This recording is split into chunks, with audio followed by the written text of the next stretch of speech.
On vous souhaite la bienvenue à ériclatour.com. Dans quelques instants, on discute avec l'association locale du NPD pour parler de ce pacte avec les libéraux pour les maintenir au pouvoir jusqu'en 2025. Mais d'abord, lui, il sort de Big Brother Célébrité. Retour à la vie normale pour le Joannais Martin Vachon.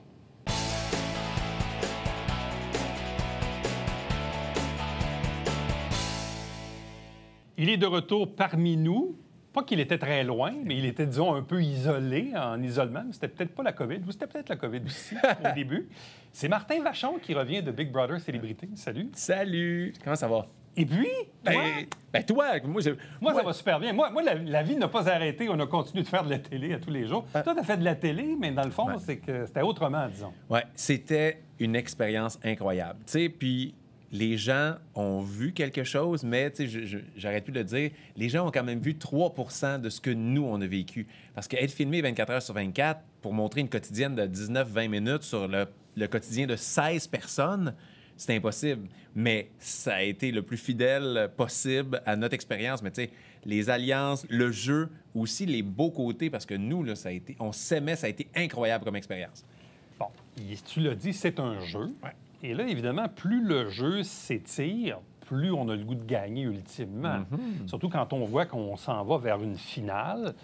Le destin a voulu que tu sois éjecté, exclu, si on veut. Premièrement, comment ça s'est passé? Est-ce que tu t'en doutais ou même à chaque semaine, tu disais ça va finir par arriver, tu étais la cible? Oui. Moi, pour vrai, depuis semaine 1, première mise en danger, je me préparais avant chaque mise en danger. C'est ma face qui va apparaître sur l'écran pour pas être surpris ou bien gérer cette nouvelle-là, puis comment contre-attaquer. Fait que je me disais tout le temps, même si c'était des mondes de mon alliance, je me disais, prépare-toi mentalement, vois ça.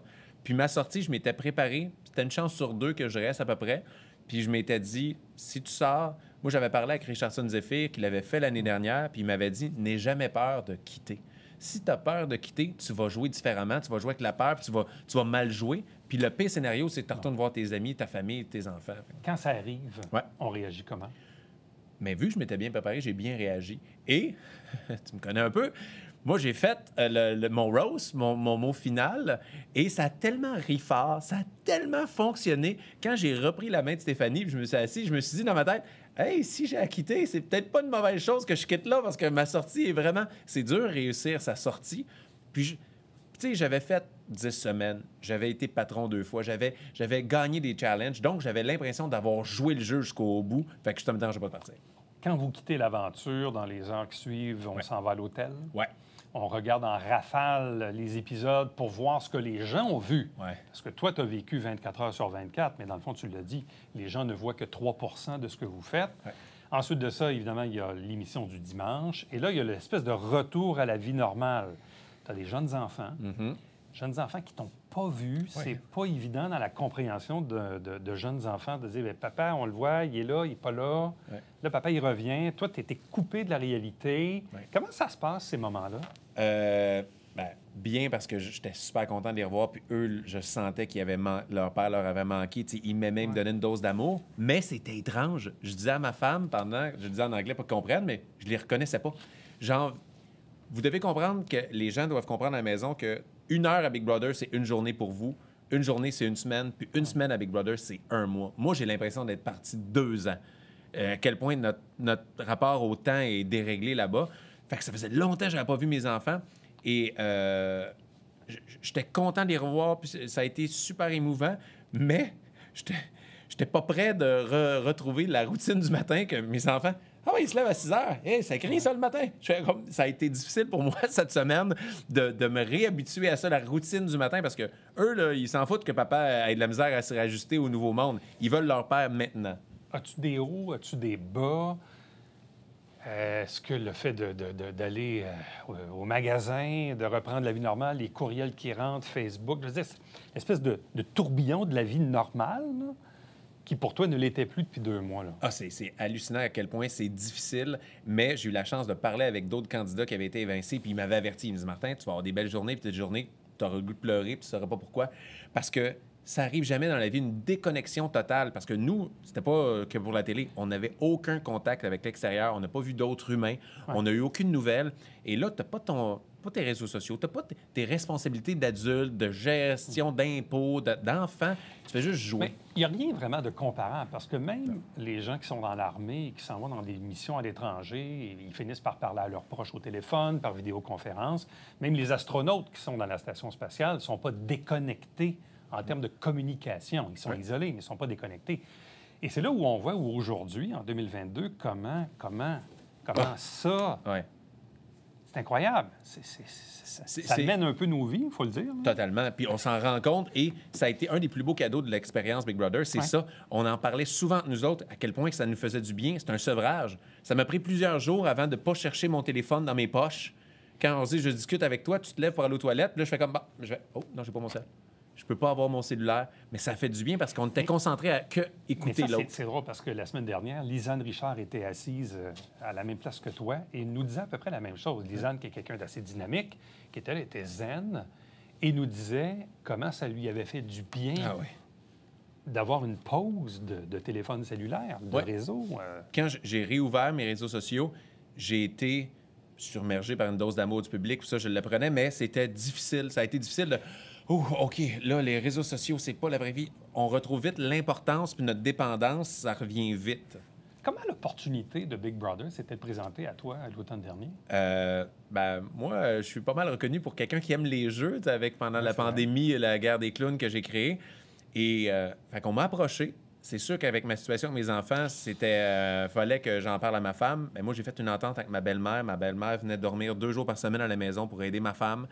Donc, ma femme connaissait le potentiel, qu'est-ce que ça pouvait créer pour une carrière de participer à Big Brother. Donc, on s'est lancé. On est une équipe là-dedans. Puis moi, je me donne à 100%. Je me suis préparé comme un fou. Rencontre avec une psy à toutes les semaines pendant 3 mois pour me préparer. Je me suis entraîné. J'ai joué à des jeux. J'ai fait des jeux d'évasion.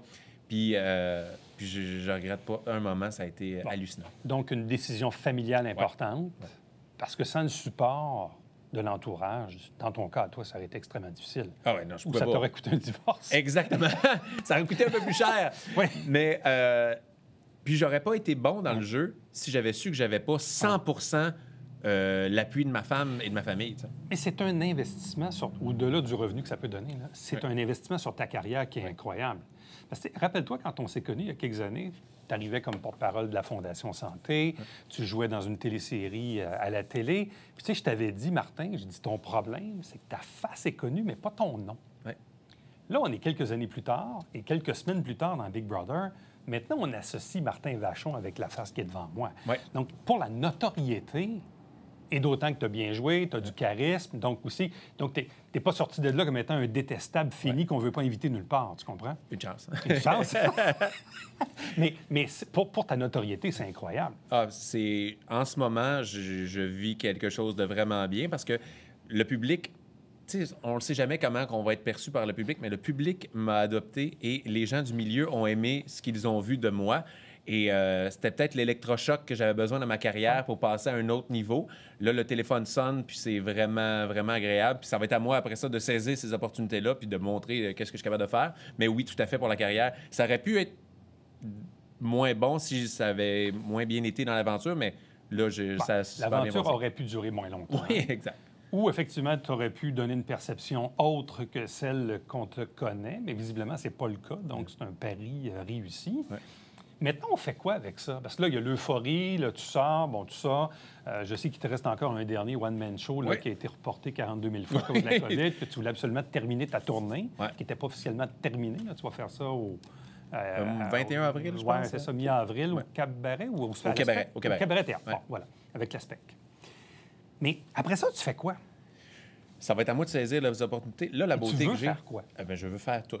Mais je veux retourner à l'animation télé. Ça, c'est quelque chose que j'ai toujours rêvé de refaire.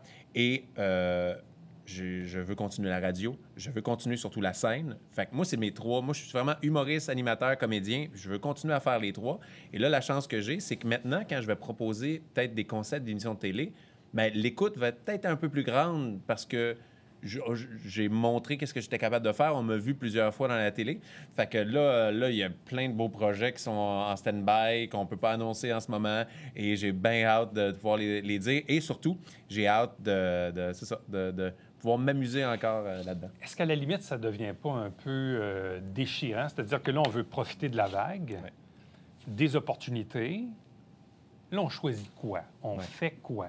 Qu'est-ce qui va être bon, dans lequel on va se sentir bien, dans lequel ça va être bon aussi pour la carrière à moyen long terme, et non pas juste un one-shot deal qu'on fait pendant une couple de semaines, un investissement de long terme. Là. Exactement. Puis c'est ça les décisions qu'on doit prendre avec ma famille puis avec ma gérante, mais aussi, c'est des décisions difficiles à faire pour ma famille parce que tu sors d'une expérience comme Big Brother, tu aurais le goût de prendre 3 mois off, de juste passer du temps avec ta famille, mais non, le train passe là, c'est là, il faut que tu embarques dedans, puis il faut que tu travailles plus que jamais, tu sais. Mais ça, c'est un syndrome. Dans le star system québécois, malheureusement, c'est un peu comme ça. Normand Bratois t'avait expliqué ça il y a une vingtaine d'années.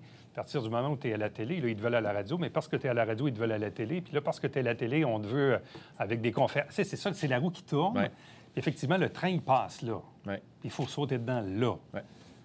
C'est pas bien le choix. C'est correct, mes valises sont pas défaites encore. Ils sont pas défaites de Big Brother, fait que je suis pas embarqué dans le train. Bon, là, il se passe quoi pour toi dans les prochaines semaines? Les prochaines semaines, c'est pas mal retomber sur terre. Là, c'est gérer mon courrier, mes affaires comme ça, les impôts pour tout le monde. Et je retourne à la radio dès la semaine prochaine. Et ça va être de voir tout l'éventail des opportunités qu'on a, choisir ce qu'on a, choisir ce qu'on fait, parce que là, déjà, mon calendrier se book vraiment rapidement, tant sur scène qu'avec des projets d'animation télé. Et j'ai plein d'affaires, j'ai le goût de te dire, mais je peux pas le dire tout de suite. Mais fait que là, ça va être ça. Et moi, je veux vite réécrire des jokes parce que j'ai hâte de remonter sur scène parce que ça fait longtemps que je ne l'ai pas fait à cause de Big Brother, mais là, je veux remonter sur scène très prochainement. Puis réécouter mon premier one-man show parce que quand je vais le faire à Saint-Jean, ça fait longtemps que je ne l'ai pas fait. Il y a des bouts, je ne me rappelle pas. Fait que je vais réécouter mon show pour le faire. Ça fait longtemps que tu l'as fait. Oui, vraiment. Ça fait au-dessus d'un an là, que j'ai pas... Il y a des jokes que j'ai pas faites depuis plus d'un an. Mais ton souhait, c'est aussi, parce que tu l'as dit, comédien, animateur, humoriste. Ouais. Puis tu veux continuer de faire les 3. Ouais.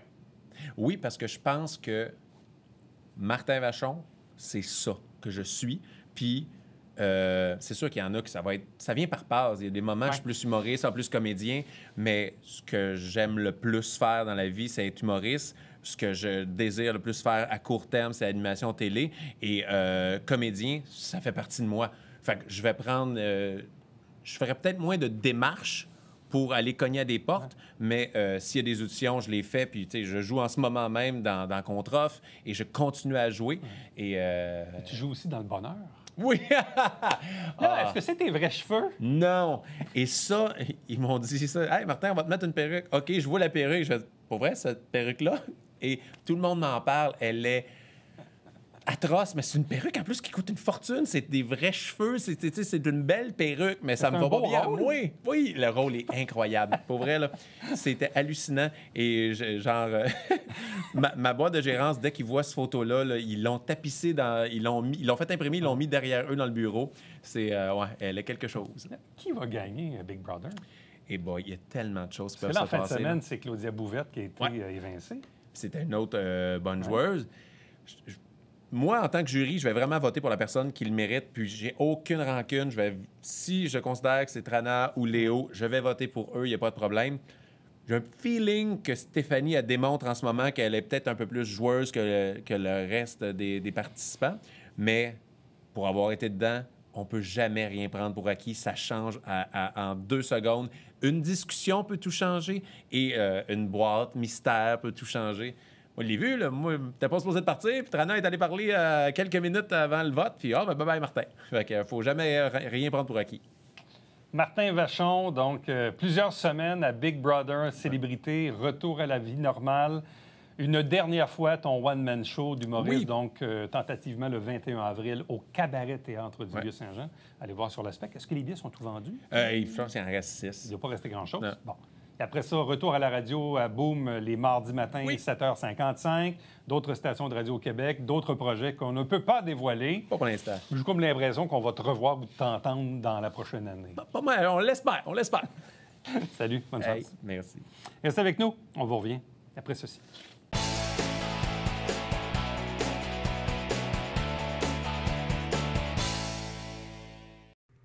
Salut, ici François Trépanier. Pendant que mon collègue Alex est en route vers le NASCAR aux États-Unis, moi, je rends hommage à un grand de l'industrie sportive. Richard Leblanc de Richard Leblanc Sport est avec nous et William Julien rapidement. Manquez pas ça. Mesdames et messieurs, bon matin et bienvenue à votre télébingo sur les ondes de télévision du Haut-Richelieu. Vous aimeriez jouer au bingo dans le confort de votre foyer? C'est possible. Tous les dimanches matins, 9h30, à la télévision du Haut-Richelieu, maintenant en haute définition au 609. Pour vous procurer les livrets du télébingo, c'est facile. Consultez la liste de nos 30 dépositaires au www.tvhr9.com.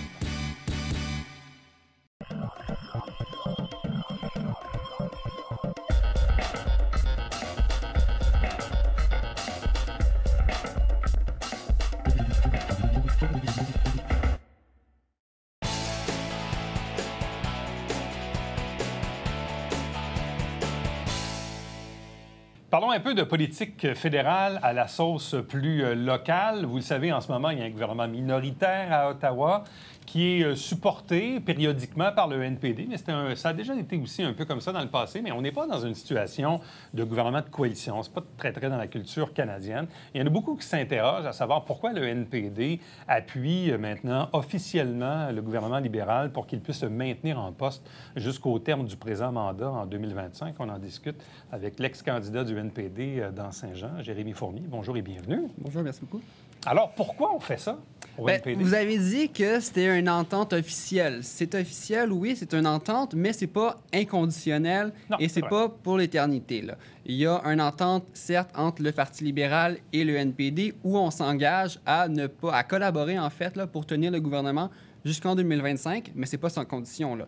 Là, ce qu'on va faire, c'est qu'on va aller chercher des choses pour les Canadiens, pour les Canadiennes, au niveau de l'assurance, au niveau de la santé, au niveau de l'environnement, au niveau des emplois, au niveau du logement. Et si ça, c'est respecté, là, on va vraiment collaborer avec le gouvernement. Mais en même temps, quand on regarde les dernières années, je me rappelle d'une certaine élection où le NPD s'était un peu plus centré avec M. Mulcair. Pendant ce temps-là, il y avait les libéraux de M. Trudeau, qui, eux autres, s'en allaient un peu plus à gauche. On connaît l'issue de cette élection-là. La ligne est... Il y a un éloignement entre les deux, mais il y a pas on n'est pas à des années-lumière entre les libéraux et le NPD quand même, là. Bien, d'où vient l'entente? C'est des projets communs qu'on a où les deux parties ont réalisé qu'une assurance médicaments, bien, les deux parties, on est d'accord. Une assurance dentaire, ça a du sens, en fait. OK.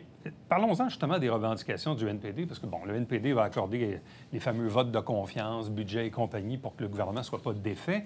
Donc, en contrepartie, qu'est-ce que le NPD a gagné dans la réalisation de ses engagements? Parlons justement d'assurance dentaire. Exactement. Donc, en fait, là, en ce moment, il y a environ 7 millions de Canadiens et Canadiennes qui ne vont pas chez le dentiste chaque année, faute de moyens, faute d'assurance. Donc, ça, c'est une chose là, qu'on va directement aller chercher pour les gens. Donc, nous, on se bat vraiment pour les gens et c'est, au final, une bonne décision politique. On ne sait pas, on va voir dans les prochaines années, mais au niveau des résultats de ce que ça va amener, c'est clair, net et précis, là, que c'est une bonne décision. Ça, c'était un engagement du NPD, mais est-ce que c'était aussi un engagement des libéraux? L'assurance dentaire, je ne sais pas, là, je vais leur laisser répondre à ça, là. L'assurance médicaments, ils l'ont déjà promis à plusieurs élections, donc c'est des projets communs qu'on a ensemble. Okay. Mais même ça, on peut le voir par rapport aux assurances dentaires, parce que, bon, si les gens ont des assurances privées, ça va. Ceux qui n'ont pas d'assurance privée, au Québec, on a la RAMQ pour les médicaments, exactement, mais ça ne couvre pas, malheureusement, les services dentaires. Donc ça, c'est quelque chose qui pourrait se réaliser d'ici la fin du présent mandat. En fait, là, ce qui va arriver là, au niveau des assurances dentaires, là, d'ici fin 2022, tous les enfants de moins de 12 ans vont pouvoir avoir accès là, à des soins dentaires là, d'ici la fin de l'année. Fin 2023, c'est tous les gens de moins de 18 ans, les personnes âgées, les personnes en situation de handicap. Et d'ici fin 2025, là, ça va être toutes les familles qui vont avoir un revenu en bas de 90 000 $. Bon. Autre engagement que le NPD est allé chercher avec cette entente? L'assurance médicaments. Là, au Québec, on a déjà la RAMQ. Mais dans plusieurs autres provinces, il n'y a pas d'assurance médicaments. Et ce qui va être bénéfique, en fait, là, pour le Québec, on peut se dire on a déjà une assurance médicaments. Ça va être plus de financement, en fait, là, parce que en ce moment... certes, la santé, c'est une juridiction provinciale. Par contre, avec la déclaration de Sherbrooke là, du NPD qui a été entérinée sous Layton, le Québec a le droit de retrait quant à nous, là, on va se battre pour ça, pour la présente entente, là, mais le Québec va avoir le droit de retrait avec pleine compensation. Donc, ça va amener du financement supplémentaire là, pour la RAMQ et ça va permettre, en fait, d'augmenter les services. Bon, on parlait tantôt aussi de logements sociaux. Logements sociaux, effectivement, oui. En ce moment, là, il y a déjà des initiatives là, pour la construction de logements. Mais là, l'initiative du financement là, de la Société canadienne de l'habitation et du logement, c'est quand même vague. Là. Tout le monde peut y avoir accès, mais on va vraiment recentrer ça pour le logement abordable. Donc, les prêts vont être faits pour les logements abordables. Et on va aussi redéfinir là, c'est quoi un logement abordable. Et la définition qu'on va avoir, là, c'est un logement là, qui coûte 80 % en bas du coût moyen. Et ces prêts vont être spécifiquement pour ces logements-là. De ce que je comprends, c'est que le NPD juge que ces gains-là sont suffisamment, disons, importants pour ne pas faire tomber le gouvernement. Parce que certains vont dire, ouais, bien, en même temps, les libéraux sont un peu à gauche ces temps-ci, donc est-ce que le NPD a le moyen de repartir en élection? Ça coûte cher une élection. Est-ce qu'on serait assuré d'avoir même de meilleurs résultats? Donc, est-ce que pour le NPD, c'est un peu une situation particulière où on juge que ça, c'est mieux que d'avoir un risque de faire tomber le gouvernement et de retomber en élection? Moi, je me suis présenté en septembre dernier pour une assurance dentaire, pour une assurance médicaments, pour des logements abordables. Et si on arrive là, à aller les chercher là, avec 25 députés seulement, je pense que c'est une excellente idée. Et imaginez maintenant ce qu'il pourrait avoir là, avec une centaine de députés néo-démocrates. Là. Bon. Mais à la limite, est-ce que les gens ne pourraient pas se dire en 2025, au moment des élections, ben, finalement... ça sert à quoi de voter pour le NPD si le gouvernement au pouvoir a fini par le faire? Tu sais, dans le fond, quand on est dans une situation de gouvernement minoritaire, ça force les partis donc à négocier, ce qui n'est peut-être pas une mauvaise chose tout le temps, ça arrive occasionnellement, mais est-ce que vous pensez que ça va aider ou que ça pourrait nuire au NPD? Moi, je pense que ça pourrait nuire. Là, si les résultats y sont, ça pourrait présager quelque chose de bon pour un gouvernement néo-démocrate. Bon, là, en même temps, on a bien hâte de voir ce qui va se passer parce que là, on sait pas. Parce que M. Trudeau va se représenter pour un autre mandat. Ça lui laisse, disons, plus de temps pour décider de son avenir politique. Pendant ce temps-là, les conservateurs, eux, se cherchent un nouveau chef qui risque d'être dans l'opposition peut-être plus longtemps qu'on aurait pensé. Est-ce que ça, pour vous aussi, il y a un élément stratégique? Pas vraiment. Là, je ne suis pas vraiment ici pour parler de stratégie. En fait, là, je suis ici pour livrer les résultats. Là.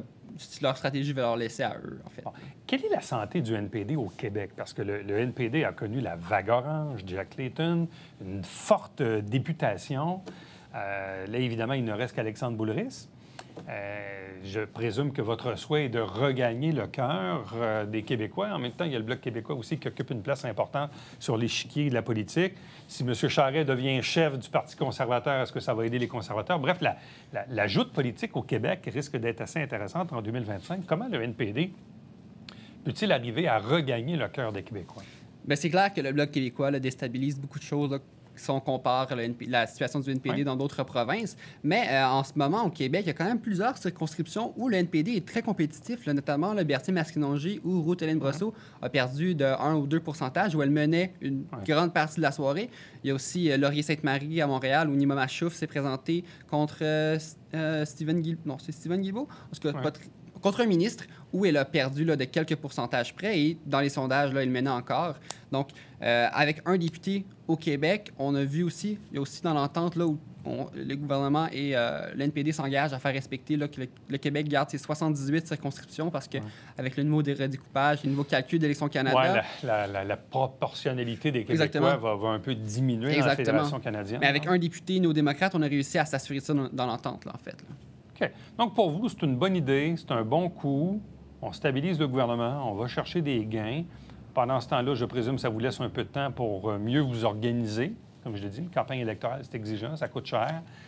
Mais toujours dans l'objectif d'aller chercher plus de sièges. D'aller chercher plus de sièges et plus de résultats, en fait, pour les Canadiens et les Canadiennes. Okay. Moi, je suis en politique, pas pour me faire élire, oui, parce que je veux les résultats, mais si on arrive à avoir des résultats, même si on n'est pas élu, bon, on va aller les chercher, ces résultats-là. Bon. Comment se porte l'association du NPD dans Saint-Jean? L'association du NPD dans Saint-Jean va avoir son assemblée générale annuelle le 9 avril prochain à 10 h au cégep de Saint-Jean-sur-Richelieu. Là, tout le monde peut y assister, là, mais pour avoir le droit de vote, par contre, il faut être membre en règle du NPD. On a eu une campagne il y a quelques mois, en fait, là, qui était très modeste. Là. On a eu une campagne avec comme on voulait le faire, en fait. Et on va essayer de rebâtir le mouvement là, comme il y avait il y a quelques années, une dizaine d'années, dans Saint-Jean. Est-ce que votre souhait est de vous présenter à nouveau comme candidat dans 3-4 ans, en 2025? On verra. Dans 3-4 ans, je vais terminer mes études. Je vais peut-être travailler dans une école. En fait, je vais sûrement travailler dans une école. Je vais voir rendu là. Je peux pas rien affirmer. C'est loin, hein? C'est loin, là. C'est proche, c'est loin. Mais votre souhait est de continuer de vous impliquer. Si c'est pas comme candidat, ça va être autrement. C'est ça. Visiblement, votre degré d'implication va demeurer. Là. Exactement. Je vais toujours m'impliquer, là, mais à titre de candidat, je vais voir rendu là. Bon, bien, on verra la suite pour ce qui est, mais de ce que je comprends, parce que souvent, ce qui arrive entre les élections, on dirait que les partis, des fois, il y a certains partis qui en arrachent plus ou même qui meurent complètement. Il y a presque plus d'associations. Visiblement, de ce que je comprends, ici, dans Saint-Jean, le NPD est encore actif. Oui, on est encore actif, là, puis on est encore là. Jérémy Fournier, merci beaucoup. Merci beaucoup. Restez avec nous, on vous revient après ceci.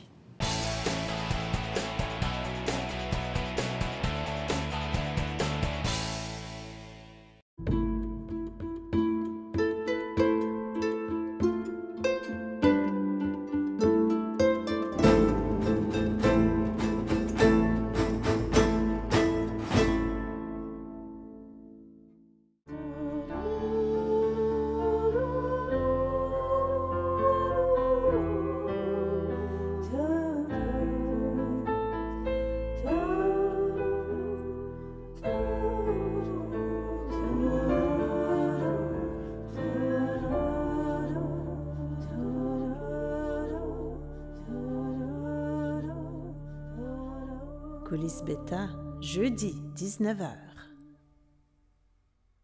Salut, ici François Trépanier. Pendant que mon collègue Alex est en route vers le NASCAR aux États-Unis, moi, je rends hommage à un grand de l'industrie sportive. Richard Leblanc de Richard Leblanc Sport est avec nous et William Julien rapidement. Manquez pas ça.